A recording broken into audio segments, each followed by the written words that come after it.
joining us live on Uplifting Conversations that will set your heart on fire.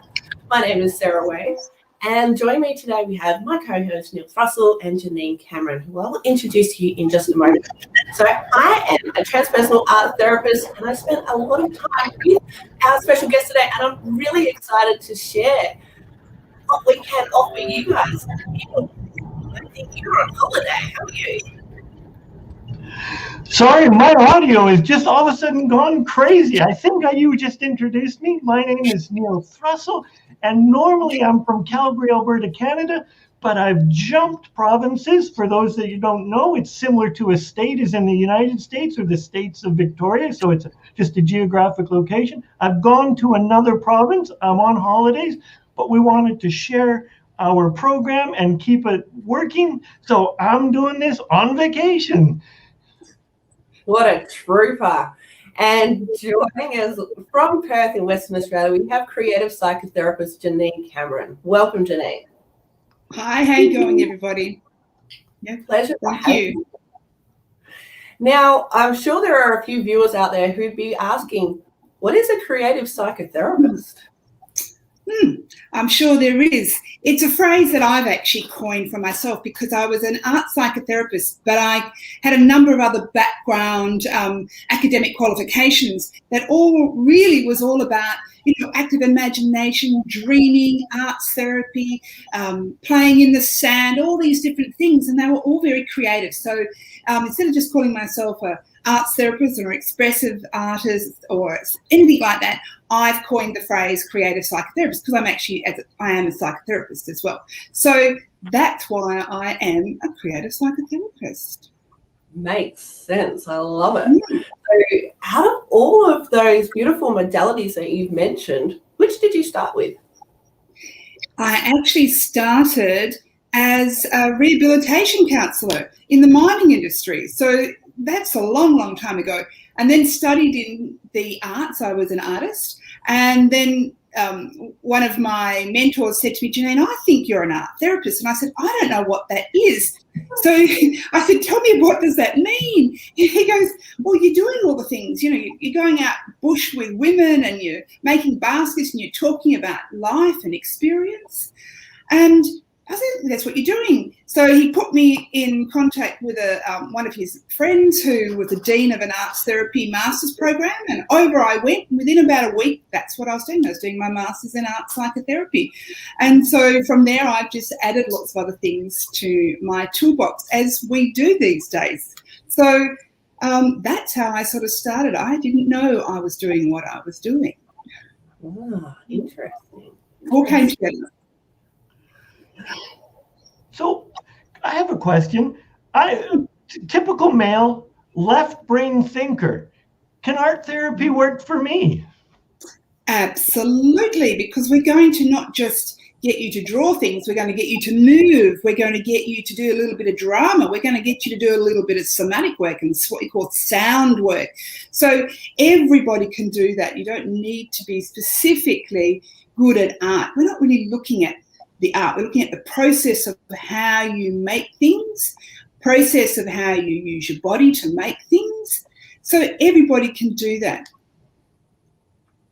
Many are particularly good when they get into it. They love it because it's just something that is quite left of centre for them. They do enjoy it. I've had that same experience. I've had, some guys from the mine site working with me, and initially they're a bit skeptical. And then they get into it and then they're sending me, hey, this is what I did this week in between sessions. And they start getting creative outside sessions. It's a beautiful thing to witness. Yeah. Absolutely. And a lot of them too, Sarah and Neil, is that they'll take what they learn in sessions and they take it back to their families. And the next thing, they're playing with their kids more. And I think that's some of the benefit as well, that secondary layer of benefit as they get to realise the great outcomes for themselves. They take it into their families, into their kids. It's wonderful. I know I certainly do that. My daughter and I play with sand at the park, and she picks up phrases from me and uses them with her school kids. So other kids at kindy get to do art therapy with my 4-year-old, which is pretty spectacular. And I'm loving that. It can work with people anywhere from about 3 to 103, wouldn't you say, Janae? Absolutely. My youngest client at the moment is 16. I used to work with a lot younger children, but now I work with the parents of children. So the youngest is 16. My oldest is 86. So, wow. Fascinating. So it's across the board, both genders. I used to work predominantly with women. Now it's about 50-50, male and female. So one of the things that I hear regularly, a misconception of art therapy, is that it's purely for children or older people. How would you respond to that? I think that has been traditionally what has been thought of, but there's lots of things about art therapy. You've got different stages of art therapy. So we have what we call art in therapy, which is when, you might get a psychologist, a counsellor, social worker, or an art therapist who just use bits of art as a conjunct to what they're already doing. So, let's paint something on a stone and put creativity on it. And it could be really meaningful for the client in that moment. Then we have a next stage, which is art as therapy. In other words, we use art to bring people together to talk about a specific theme. That could be in small groups, can be one-on-one, but generally it is usually in groups.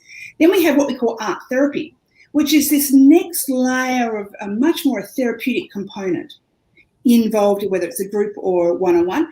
And then finally, you get people who are art psychotherapists like myself, who have done extensive training furthering the therapeutic use of the arts. So in our therapy. So that's usually how that works. So it's all valid. And an art therapist can use all of those 4 stages at any one time in their career, or within a session sometimes.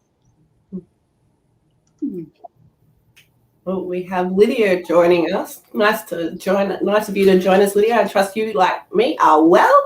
Now, Janeen, curious to know, excuse me, I'm curious to know for people who don't know what would be beneficial, that there's psychologists, there's psychiatrists, there's counselors, art therapists, play therapists. There is a lot of places that you could go to help oneself. Yes. If you're struggling to put things to words and you're feeling a bit overwhelmed, is that when you would do art therapy, or is there another option? Hold that question. Because this is a beautiful segue into what Hayden just said in there. We can add to it. So hi guys, this is an incredible technique that helped me so much when I wanted to get out of the IT recruitment about 8 years ago. I was suffering so much with anxiety and went to learn more at Sarah's Circle in Mandurah. It was amazing. This then led me on to studying colour therapy. Yes. So yeah, with all the things that are available to us, how do we know what to go for? That's always the question. Sometimes it's trial and error and word of mouth. Other people have done it and gone, gosh, I got so much out of this. I've been in general talk therapy for a very long time and I don't feel I'm moving to the next stage. So, they might be suggested to go to an art psychotherapist, or they might be having some issues and some psychosomatic kind of issues as well. So art therapists and expressive art therapists tend to work not just on the art process, but also the somatic work that goes with that. So, we lay down stress in our body, and sometimes talking about it, it's all cognitive. It's all up here in this first brain. But there's another brain in our gut, and our heart. So we need to be able to tap into that experience that's been laid down in our body. I think it really helps. And as our caller just said, that, it really can help open up some of your career journey as well, which is completely opposite to perhaps trauma, but the career journey, so that you can see new perspectives from a new way, mind mapping, but not on a little scale, big mind maps and colourful mind maps and you can start to make connections. And I add a little bit of profiling into mine as well. So you can start to get this whole idea of where you might be best suited and how that journey could be for you. But also, what kind of self-care you would need along the road. Because everybody has a different personality. We all need self-care in a slightly different way. So it can open up that option as well. Yeah, I know this has been highly valuable. And Hayden's just said, words of wisdom, Janine. It literally changed my life. That's fantastic news, Hayden. Continue it on. I noticed, Hayden, is that a little child that you've got in that picture as well? What, a child? No, a friend. Okay. Yeah, so you can share that together as well and work together with this medium. Yeah, it's quite lovely, isn't it, having dyads or a few people from the same family or in a relationship coming together, because they can share things that they haven't been able to put to words before. It's quite lovely to see them build what they need and how they can support the other and vice versa. It's a beautiful thing. Yeah. Can I tell you a story about something like that? Have I got time to do that? Great. Absolutely. It would have been probably 15 years ago. I was working in an organisation where we went out to families and we helped them parent. And of course, we had all kinds of families, from really high social economic kind of families, right down to people who are quite struggling, all having the same issues with their children and communication within their families. And also, what do we do? What's the best for our children? And I can remember going into this family, and I worked with them for several weeks, and Dad just would not participate. And I thought, gosh, I racked my brain. And at that time, I wasn't using as much creative stuff in the work. I thought, I'll blow this. So the next time I turned up with a big bag of clay, and I said, okay, let's all sit around the table. And Dad went, oh, well, this is a bit, lighter. I'll do this. So he sat with us. And we all had to make something small that was meaningful to everybody. So there was kids from, 4 years of age raised to about 16. They had 7 children, mum and dad. Dad was a little bit hooked out. So he sat down. We all making these things. And Dad made this toilet seat. Like the old Outback toilet seat in Australia where we've got little red backs and all this kind of thing. So he made this toilet seat that actually opened up. It was quite fascinating. Of course, the kids were like, oh, my God, Dad, that's amazing. And so the banter came and the humour came, all the toilet humour, which is marvellous when you're in a family, with kids. So, he started bantering back and forward, and then they started adding little more figurines. And the next thing, all these little figurines were on the table and they were all talking to each other and communicating. So that was our session. Around about 3 weeks later, I got a little message, an email from Dad saying, that was the best thing I've ever done. It has really opened my eyes up to how much more I need to be connected with my children. And one of the things that I'm actually doing now is that on a daily basis, I'm reading with them. We're doing artwork. I'm taking them to the park. I'm playing with them. And he said, I realise I don't have to spend hours with them, but I need to be able to spend something with them every day that's quality. So it made a huge impact for Dad. And Dad was a big burly miner. So, so it was really quite a contrast from when we started to what he got out of it. Yeah. Thank you for sharing that. Very valuable. Yeah. It's amazing how we can get trapped in our own little thought processes. The quality, like family time, has to be quantity. Like you have to spend 15 hours a day with your family, as opposed to 10 minutes can make an amazing difference as long as it's quality time and we're focused on each other. Yeah, absolutely, Neil. I would be worn out if I had to spend 15 hours a day with my family. I'd be absolutely beside myself because, one, I wouldn't get my own work done, and one, it would be tiring. It's tiring to be hooked in at that level for such a length of time. So, sometimes it can be just 10 minutes in the morning, 10 minutes in the afternoon, a 20-minute block of time. I know when my youngest was really little, and I've got adopted children, so know a lot about the attachment processes. And what I found in the afternoon, at 4 o'clock, I'd have what we call orange time. She named it orange time and called it orange time. So orange time meant She could choose whether she wanted me to read to her, whether we played in the sand, in the garden, whether we just played with toys, whatever it was. And it was led by her. So a bit like play therapy, it was very much child-led. And I'll tell you what it did to that attachment, and it wasn't hours, it was just that good 20 minutes every day, regular routine, consistency. I never knew what I was going into. Honestly, I was thinking you meant like Orange's cutting a segment out of sports game. I said, look, we're going to do this every day. This is a special time. We might do other things, but this is a special time where it's led by you. I'll do whatever you want me to do. What should we call it? And at the time, orange was her favourite colour, so she would wear orange all the time. So it became orange time. So yeah, she knew what that was. She goes, Mum, we need to do orange time. We haven't done orange time. We didn't do orange time yesterday, Mum, because we had to go X. Can we do orange time today? Absolutely. It's a priority.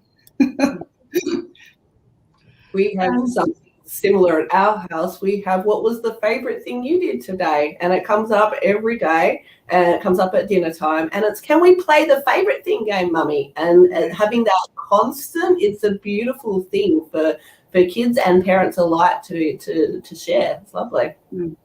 Neil. I think parents have a lot of challenges around playing with their children, and I think that's how art therapy and the expressive art therapies can really, really help that, because it opens up that little inner child in us as we're working through the process in art therapy as well. So it teaches us, as we grow older as adults, we forget how valuable play is.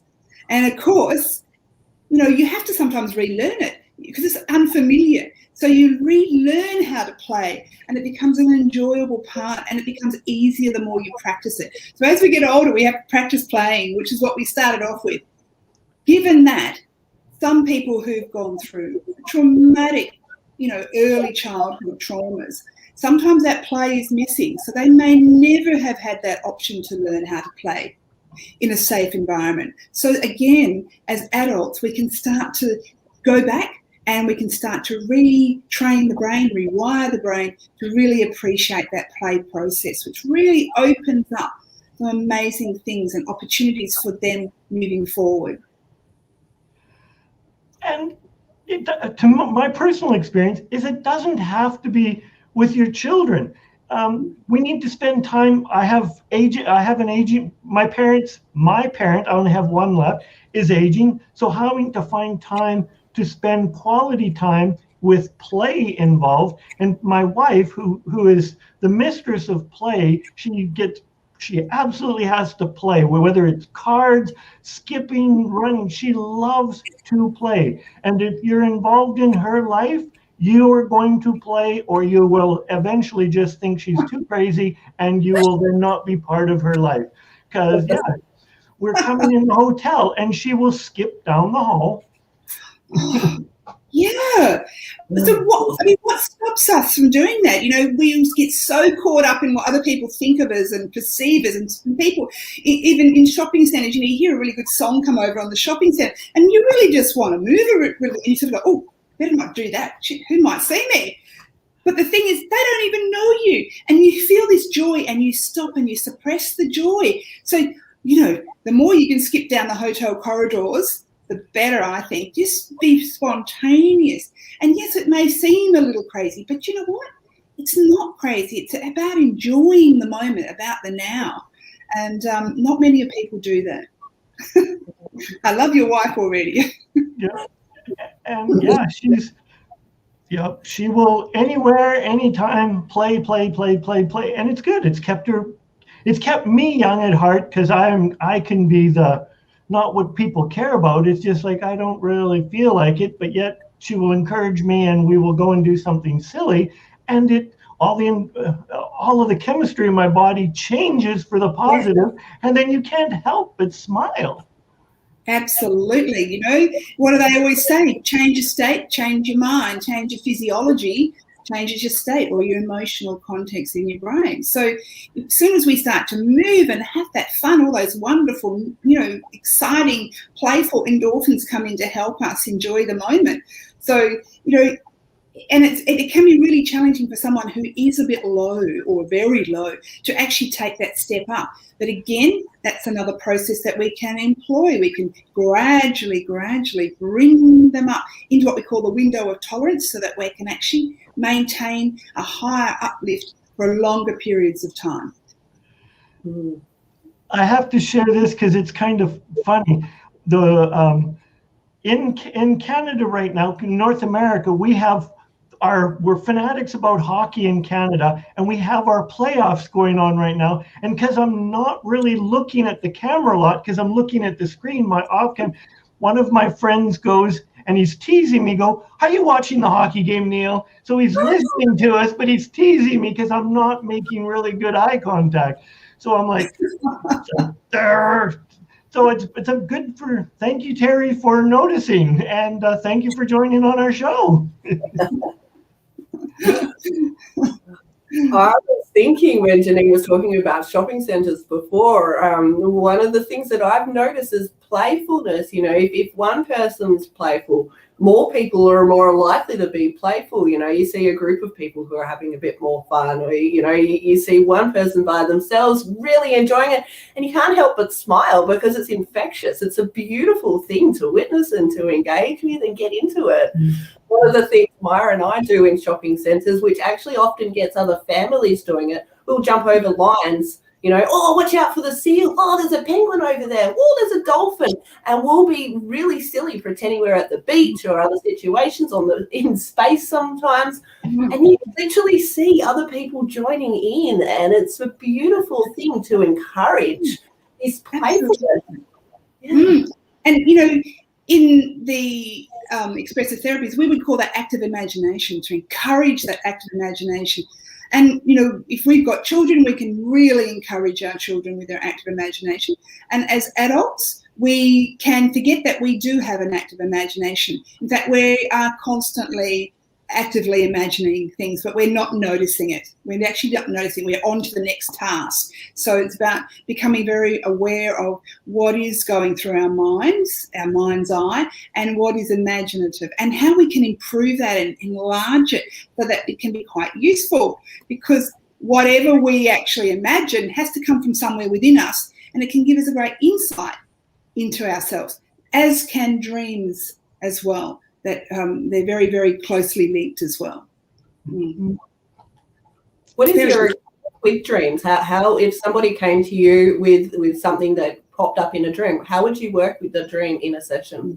Yeah, so I'd always make sure that whatever comes out of the dream is from the client's perspective. So I do quite a bit of dream work and symbol work and active imagination, and some daydreaming work too. But with dreams specifically, there is a couple of techniques that you can actually utilise. And one is we would be picking up the main images that were coming up in that dream, and we'd start to go back to see if there are some associations with their waking life and what was in the dream. So they would recount the dream from as if they're in it now. So I was walking down the hallway, so forth. And we would go through, and we'd be picking up the images. The hallway might be an image. There might be, spiders and things like that might come up, which aren't necessarily always, nasty creatures in dreams. They could be used for other things. So it depends on what that client actually associates with those specific things.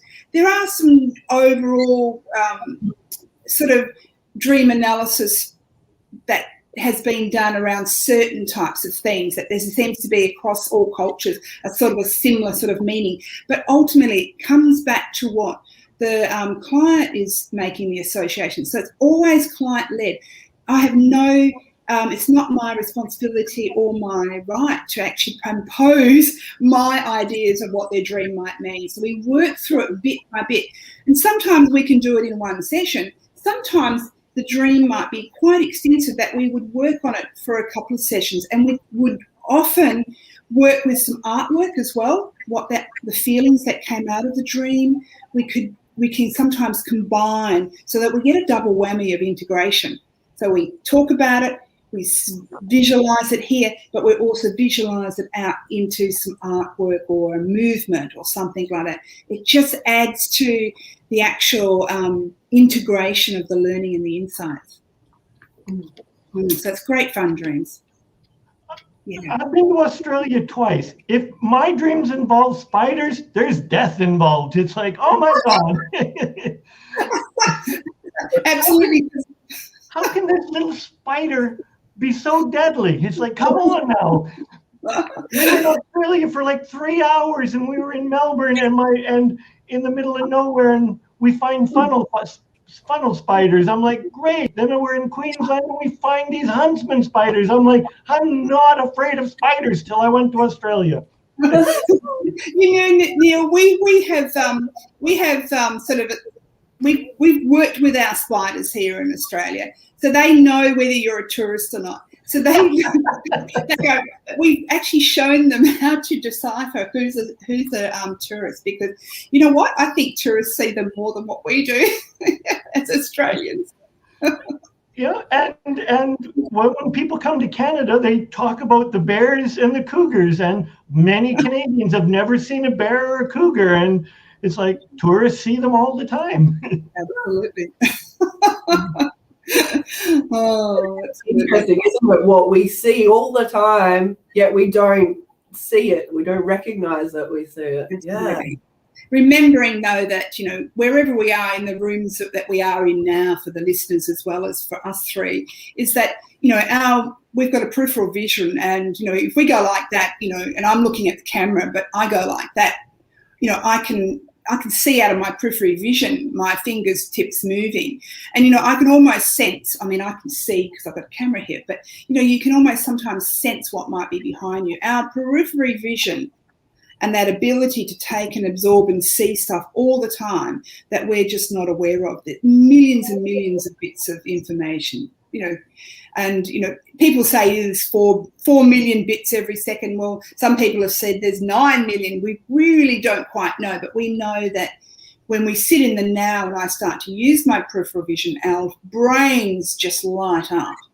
So there's a lot of activity when we start to become aware in the moment of our environment around us. So Lydia has a question, and it might require further detail than we can go into in the show. So Lydia, I'm going to show the question, but know that we may need to carry this on afterwards. So Lydia said, I'm very nervous and scared every time I hear my phone ringing an incoming call, and I try to overcome it with a relaxing technique. Go to art therapy and someone expert guide me to use it, but it's still not useful to me. How would I overcome it? Okay, yes. I think, Lydia, that relaxing techniques are great, but we really probably would be worthwhile to find out what's causing that initial reaction to the phone ringing. And there could be many, many reasons, and we'd have to work through what is it associated with in your life. And a lot of people, and I'm not sure, Lydia, whether you can actually ring somebody, if you can ring out. If I said to you, can you ring this person, and you didn't know them, would you be able to do that as well? Because it could be a bit of both. Ringing to see what might be who might be on the other end, and what that information is going to be, or the theme about that information is going to be. Also, whether you have an ability to be able to cold call or to ring somebody as well, the ease. So there's a lot of expectation in there of what might be going to happen. So yes, relaxation techniques are going to help you get over that initial triggering, but I think there needs to be some further work to see what you've associated with a phone call, or that sound of ringing, which may not necessarily be a phone call. It might be something else in your life. So we would gradually go through that and pick up things and values and things that you have around that sound. That's where we mostly start from. But we would be definitely incorporating lots of different techniques for relaxation and for awareness, tapping back into what's actually happening in my body right now. What is this? So we can really get an understanding, because once we have understanding and we are aware, Then we can use the relaxation techniques to cope through it, to progress through, to transition through, so that you can eventually go, yep, that's terrifying and that's scary, but you know what, I can still do it. And over time, then it just gets easier and easier. It may always be there. We don't always get rid of things. So Lydia, I'm going to suggest that you connect with Janeen at this, so that we're not ignoring your comment or your concern, but this may be best served in the privacy of an offline conversation, and it would be best served so that you can feel safe and secure. Absolutely. Yep. Yeah. Janeen's amazing. I would highly recommend her. And Lydia, if you want to reach out to me, you know that you can too. Yeah. And add to that too, that a lot of people do struggle with the incoming call. You're not alone. You know, most people who've mentioned this to me in the past would be fine if someone sent a text message. I'm fine if someone sent me a Facebook or an Instagram message, but I don't like when people randomly call me. So you're not alone there. There are so many things that you could do, and ways to change your life if you do want to have that incoming call. Yeah. And I think, the way we communicate has changed dramatically. So, when we get a text, we see what the content is. We immediately are okay with, we can see it, we can read it, go, okay, I'm going to deal with that now, or no, I'm not going to deal with it. When we have something that we put on the spot with a phone call, there's a lot of other associations that go with that. So, and sometimes it can go hand in hand with also the ability for you to call out too. So it's interesting the way we communicate and how that's changed, particularly the last 10 years. And it's changed in some ways for the good, and some ways it's changed for a negative. Because for me personally, if I get a text, then I whatever mental frame I'm in, if I'm in a good frame of mind, my interpretation of this email or text may be entirely different than if I am not in a good place. Absolutely. And language, it's about language, and our perception of language when we're in a good mood. And, we can read a book in 1 year and it was a really traumatic year of our life, and we absolutely love the book. And then you go back 10 years later and you go, that's pathetic. I don't know. What did I see in that book? Again, language and how we are in any one particular moment is makes a big difference in how we interpret it. And I'll add to that too. Like, getting a letter in the mail used to be exciting. I remember as a kid getting a letter from my dad. I'm like, yes, I have this beautiful message, maybe some images in there, because they were stick figures for my dad all the time. It was pretty funny. And I really enjoy getting mail. These days, what do I get in the mail? Generally, they're bills. I'm not as excited now to go out to that letterbox to see what's out there. I'm sure I'm not alone there.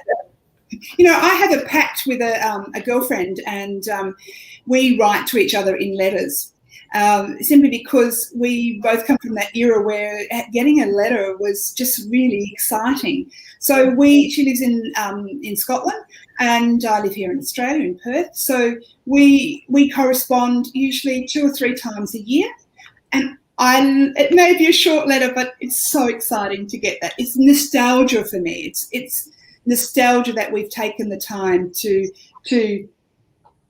honour each other in a way that we know is familiar. But of course, my daughter and my, completely different. A letter? What's a letter? So we write notes to each other on paper because she knows that I love notes. So I write notes in her lunchbox, and she will leave notes now on the kitchen table for me. And I like that. That's sort of like the new wave letter, I think. So it feeds my soul. I don't think she needs to do it because she could text me, but she does it for me. She knows that I'm nostalgic like that. And one of for me, I love Christmas, but I love giving and sending Christmas cards. It costs a fortune now because we send like 100 of them out, and my hand is like broken by the end, but we still hand write, like we have a family letter, but we still handwrite something to each person. And I love getting Christmas cards. I love getting birthday cards. And most of my friends and family know this, so they will honor that. So it's like, yay! It is exciting, and there's a couple of components to that, isn't there? There's the visual image of the card, and what that might represent. Then inside there's the message, of how valuable you feel because someone's taken the time to honour your birthday, or a message of something else. But it's got a number of components. And I know in arts therapy, sometimes we will use this process also for us to write messages to people that have passed on. People in the future. We can write messages to ourselves. We can write words and stories and journal around some of these things. But also sometimes it can be quite cathartic for someone to write something and to actually post it so that it's gone to whoever it needed to go to as well. So it's an ending as well. But for you, that's a beginning, isn't it? It's a connector. Absolutely. Yeah, absolutely. I know in some of the men's work that we've done, or I've done, that we've written about our traumas, and we write it as a third person, an observer, or we write it as that this is what has happened, and then depending on what the process is, we've either burnt it, we've mailed it so that we can receive it, and about forgiveness. So yeah, it can be very cathartic. Absolutely. Yeah, and the repetition of a story can allow it to lose its value too. So, to read that story to somebody else who's witnessing you and listening, and then you read it again and again and again and again and again, that in the end you go, oh, for goodness sake, that's just a story. And you chuck the story because it's just a story. So, it's that process you go through to realise that whatever has happened to us is just part of the process of becoming who we are today. And that awareness of what we can take from that, learnings from that time, is how we progress forward into our future. So it's a beautiful, beautiful process. So I heard I'm not an art therapist, but I heard that there's an auditory, you use sound, and then you use movement, and you use what other modalities are that you meshed in there. It sounds like a beautiful thing. So what other modalities or things are in there? Not tricks, but beautiful expressions are in there. Yeah. There's a little thing that comes from coaching modality, because I'm a coach as well, a life coach and executive coach. So there's another aspect a little ditty it's not a ditty, it's an acronym. So it's VAKOG, VAKOG, and then I put another little one on the end, AD. So it's VAKOG AD. So visual, we look at some of the visual things, the auditory things, the kinesthetic, all that feeling stuff. Oral and gustatory, which is all the smells and the tastes, which are highly, triggering for some people, and from a positive or a negative perspective. And then the last little one is the sense of auditory digital. It's that constant little voice in our head. So when I'm working with someone, I'm going to be looking at all of those senses almost at one time, or we're going to do a process to make sure you become really aware of how your body is responding in any one moment in time. It's really useful, absolutely. So to add those things in, whether you're as the participant and you're being asked that question, you're just eyes wide open, saying, oh, there's other things, and to see it come to life, it's a beautiful thing. What does that smell like? What? Wait, huh? You're asking me something new, and to be able to change that meaning and to grow, it's just wonderful. Yeah, and sometimes people will have a visual image in their mind, and if you say to them, what does it smell like? And they'll sort of sit, and their mind will come up with an answer, and they'll say something like, it's a real savoury smell. And you let them sit with that, and they go, actually, it smells like the toast that my grandmother used to make, and she'd put her fresh fig jam. This is actually my response. Fig jam onto this toast when we go to visit. So you start to get these underlayers of meaning and messages and how we've associated things. And that's a really valuable association. It's a association of nurturing, of a beautiful time in life where you felt safe and comforted by family.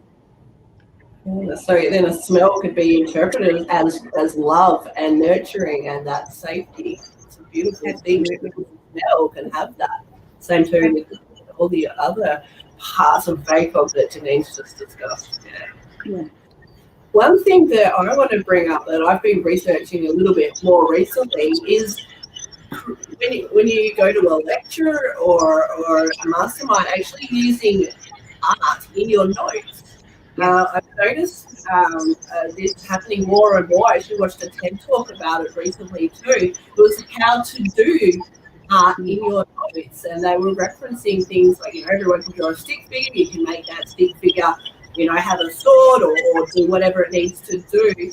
And then when you're looking at your notes, you're not only looking at your handwritten notes, which for me personally get a bit blurry, reading time and time again, adding those little images into your notes whilst you're studying, for me personally, is a huge, huge help.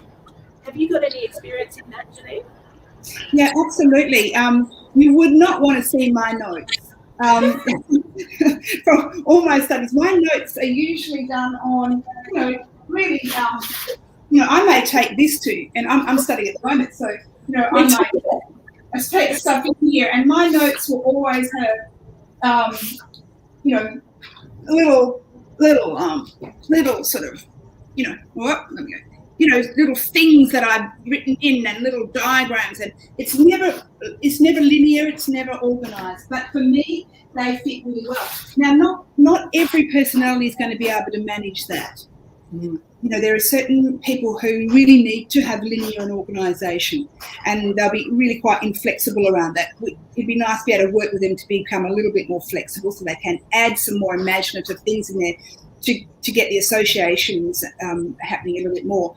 But for those people who are quite visual anyway, they will like to doodle, and that will really help them to absorb the information that they're hearing auditorily. And of course, we can use colours. Certain colours for different aspects within our notes can help. And I noticed one of our listeners today had gone off and done some work around colour theory and therapy, which is a really large area as well, and how colours impact us. So, when we're writing notes, if we can have highlighters and things like that, it can sometimes be quite useful for people to start to associate different learnings with different colours. Some people can actually get to the stage where they're using the process of making little images, little shapes, little colours, so that when they are recalling information from that page, they don't actually recall the specific information. What they're actually recalling is a picture of that page. And then they'll go to the directly bits of the colours, yes. So, and that will make more sense, and it helps them with their recall. But there's been a lot of work for many, many years in colour therapy and how we take and associate learnings. And it can help. It can help for a lot of people, and there are certain numbers of people that it just doesn't. You have to try something else.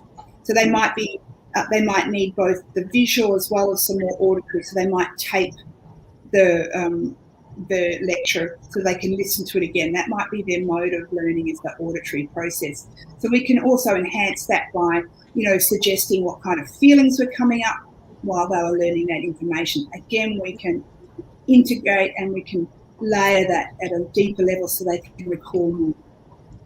Yeah. I do something similar to that when I'm going back through my notes, which are filled with both words and images. I'll go and record something to myself. So when I'm doing something else like cleaning or cooking or something, I can listen to my notes and hear my interpretation of it. So I hear it at another deep level. It's a lovely thing to do, to do something different and to enjoy learning and studying. And there's been, some research, not a lot, but some research about, the deeper subconscious when we're actually sleeping, and people will play different audios and different visualizations while they sleep.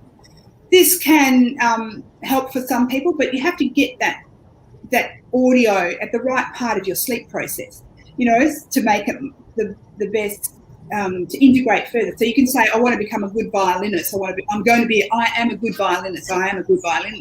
But if you do it at the beginning, it may not make so much impact in your sleep, but there are certain periods throughout your sleep that it actually can impact further. So there's these other kind of auditory processes that we're only just starting to find out about, and how they actually work and how we can actually perhaps utilize that.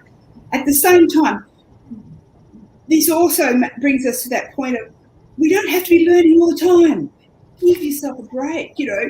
Sleep is replenishing. We need to be able to make sure we have a perfect sleep environment. Otherwise, nothing else in our life is going to work. Matthew, I can't think of his first name. There's a couple of people who talk about sleep, and we know that sleep is one of the most important things. One, to be able to allow our brain to integrate the learnings from the day, from the year, from the experiences we've had, and also it also impacts the value of our dreams as well. So for anybody who's going through any kind of learning process, anybody who's going through any kind of therapeutic process, one of the most important aspects to the success of that process is going to be your sleep patterns. It's the number one. Without that, it is going to be a longer journey. But if we can get the sleep patterns and some good sleep patterns in place, your learning and your integration of the learnings and insights that you're having will be at a greater level. So I think sleep hygiene is huge for a lot of people, and having that good routine beneficial for people of all ages, as you mentioned. Absolutely. And people are more inside more. We've had a lot during COVID. A lot of people have worked more from home or inside. We're not getting our good 20 minutes, of sunlight. It impacts our melanin, and therefore all our processes and our other good hormones, it sort of suppresses them. So, there's huge impacts right across the world, in fact, because that's from, not being out in the environment to get your 20 minutes a day of melanin. But if you've got slightly darker or more olive skin, which my adopted child has, they need a little bit more, So you've got to take that into consideration as well. You get your feel-good vitamin D. And it's very hard to take vitamin D. And we do have some melanin medications that do help people get back into their circadian sleep rhythms. However, that's, I think making sure we get that outside time, one, to commune with the environment, as well as get the benefits from sunlight, and that is really important. And they found that the best time to get the best kind of rays is in that first 20 minutes of sunrise. But not many of us are going to get up, whatever time that might be. So Claire's just said, I wish I had good sleep patterns. Any tips that you'd like to share, Janine? Yeah. Sleep patterns. Well, you're talking about sleep hygiene. It really is about sort of preparing your day for the sleep, and to make sure that we don't sit up. How sometimes we go through 9:30, you go, I could read for another hour, and you might end up, it's 11 o'clock. You have optimum times when you can fall asleep and stay asleep, and then you get what we call that second wind, where you just keep going a bit further. That's really quite detrimental.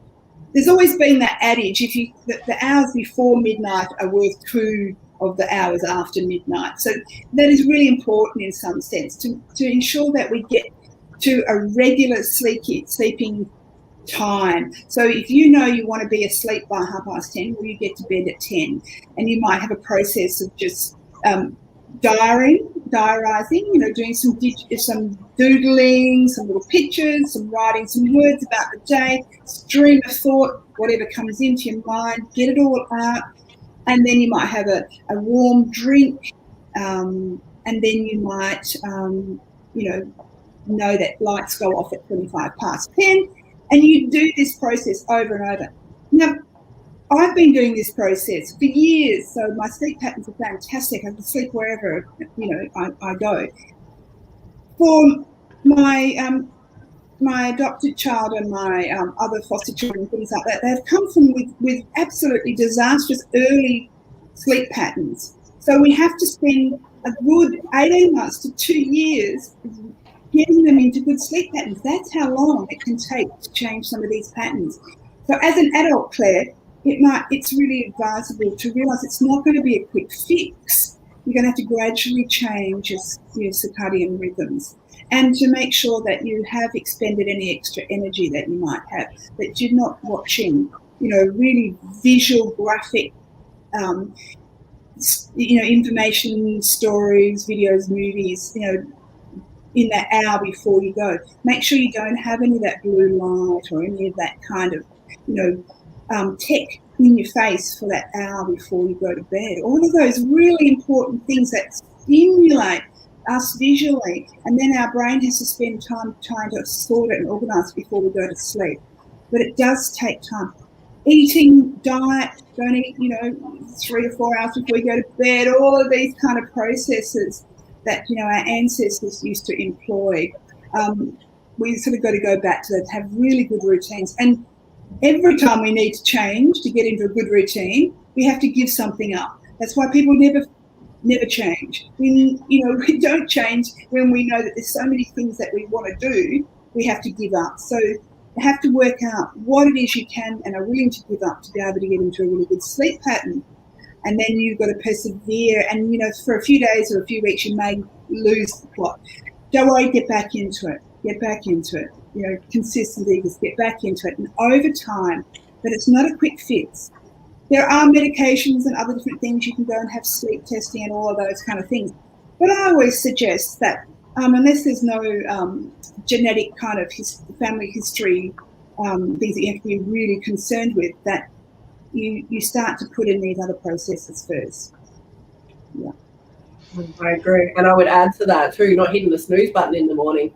There's a lot of research going on that says, once you hit that snooze button, it's going to take you up to 2 to 4 hours after hitting, even just the once, to recover. Yep. So you'll find yourself feeling more sluggish in the morning once you hit that snooze. So guys, don't hit snooze and get to sleep earlier at night. Yeah. And the other thing that can impact that is always make sure you have the same time that you wake up, I always have a Saturday morning. If I'm not working with clients, I will have a bit of a Saturday sleep in. But my rhythm is I wake at 5:30. That's what I always do. And I've trained myself to wake at 5:30, but I go to bed really quite early. So, so on that Saturday morning, I might still wake at 5:30. I then just allow myself to lay. I often put a radio or something with nice music on. That will just lull me back into that daydreaming, and that is quite replenishing. Then I do get up. But it is about waking up at the same kind of time. And even if you don't get out of bed right at that moment, but to wake, treat yourself to wake, to be disturbed and wake from your sleep at a certain time every day. It's really valuable.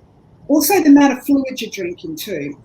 Just for those people who don't know, I was a registered nurse way back in my early days before I went into the occupational health and in the mines.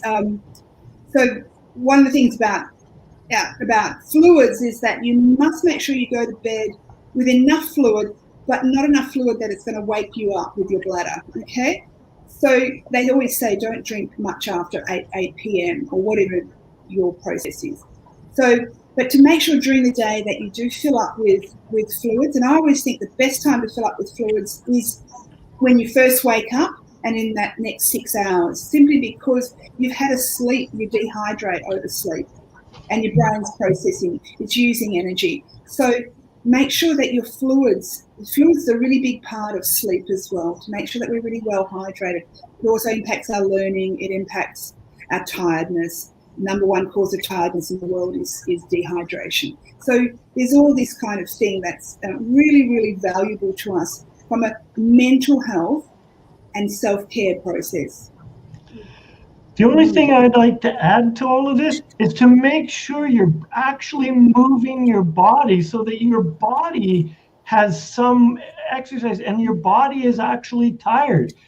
As we sit in our chairs and become immobile blobs, we don't move enough, so our body doesn't know what to do. It's really not tired. It's not expended any energy. Absolutely, Neil. If you've got energy to burn, there's no way you're going to sleep. Absolutely. You know, and again, exercise. You know, if you're an athlete at high, or a football player, if you're high peak performance and you're doing a lot of exercise, again, sleep's really important. But for those of us who do exercise, we need to be doing it in moderation, so that we're constantly just moving. And incidental movements, for all of us who have to peg stuff on lines, you can put it into the dryer if we want to put our clothes and get it quickly done. But when we peg our washing up, I hate that. I hate it. So I now say to myself, okay, this is for the team. This is for my body. I'm moving. It's all that incidental movement that we do that's really also important as well. So, moderation of exercise, walking, and all that free stuff that we have, and be aware that there's lots of incidental stuff that we can do. We've got our remotes, we've got all that stuff that makes life so easy. We've got automated blinds, so we don't even have to pull blinds across. So, thinking about all of that, it's nice to have all those things, but also think about what it takes away from us and the incidental movements that we could be doing as well. And going back to play, when you play with your kids or play with your partner or anything else, you move, you get down on the floor, you take on positions that, really keep us supple and flexible. So play in a physical way. And skip down those walls. Yes, absolutely. Absolutely. And the sad part of the show is now that we're almost at the end. Is this still the best way, or is this the best way for our listeners and our viewers to get a hold of you? Yes, they can get hold of me directly through my website, Art4Success.com. Otherwise, they can get me at Janeen, Jan, that's it, Janeen at Art4Success.com. And if you're in Australia, you can also call me. So, I don't have that. You don't have that. So I'll give you my call for those who are in Australia. It's 040 703 2253. So that's for those people who need to contact me for those quick chats. And I would highly recommend Janeen's services. Janeen has held space for myself and countless others when I was studying transpersonal art therapy, and I actually go to her for my supervision as well. So I do appreciate you for so many reasons, Janeen. It's a pleasure. And this is me. This is me. If you want to contact me on Instagram, do so. I'm at designerlifeudesire_Sarah. Also on Facebook, you can contact me. There it is, facebook.com/Coach Sarah Wade, or just send me a DM. I'd be more than happy to. I've got some free workshops and a free Artful Transformations journal. If you're interested, just send me your email and I'd be happy to send that through. And Neil, how do we contact you? Since we're on Facebook, the easiest way is to find me under Neil Thrussell or my personal website, neilthrussell.com. There's only 2 other Neil Thrussells in the whole wide world, but I made sure I got the .com version of it. And I would love. I am a life coach. I am a 3 times international best-selling author, and I'm truly all about finding that you have a unique skill, talent, or gift to share with the world, and my purpose is to help you find it, experience it, and share it with the world. So from this place, I hope, desire, and implore you, if you don't know what your life purpose is, find it, experience it, and take one massive step to finding it or living it. And so that's what I would like to leave you with, our viewers and our listeners with, for my part of the show today. Janeen, what would you love to leave with our viewers and our listeners? I think for me, it is go out there, play, sit with your cup of tea or whatever else you might want to drink, daydream, think, and allow your mind to be actively imagining all the wonderful things that are out there, making a bucket list, being aware of what kind of things you're really interested in, and then just pursuing them. And if you're having any kinds of thoughts about, what is my purpose, go do it in a creative way. Go learn about your purpose in a creative way. I love that. And I would add to that, that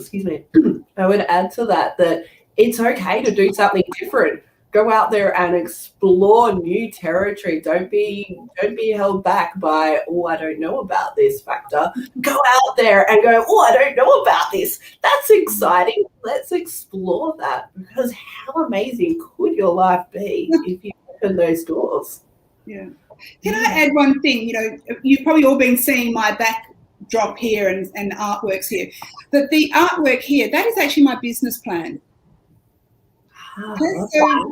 So that's my business plan. So, that's the way we can actually utilize the creative process in a completely different way. I think that would be very helpful for people who are like, how can this be useful to me? Yeah, like business plan, I certainly wouldn't have thought that by looking at those colors. And it's amazing that we make our own meaning from our creations. And I think that's really important to know when you go to see an art therapist. We're not going to diagnose you. We're not going to say, that obviously means this.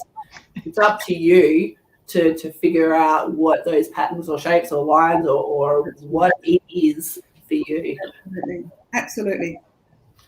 Well, guys, thank you so much for joining us. Janeen, it's been a pleasure. Thank you for joining us today. And wherever you are around the world, we appreciate you. Thank you for joining our conversation on uplifting conversations that set your heart on fire. We will see you in a few weeks. Take care. Bye-bye. Arrivederci.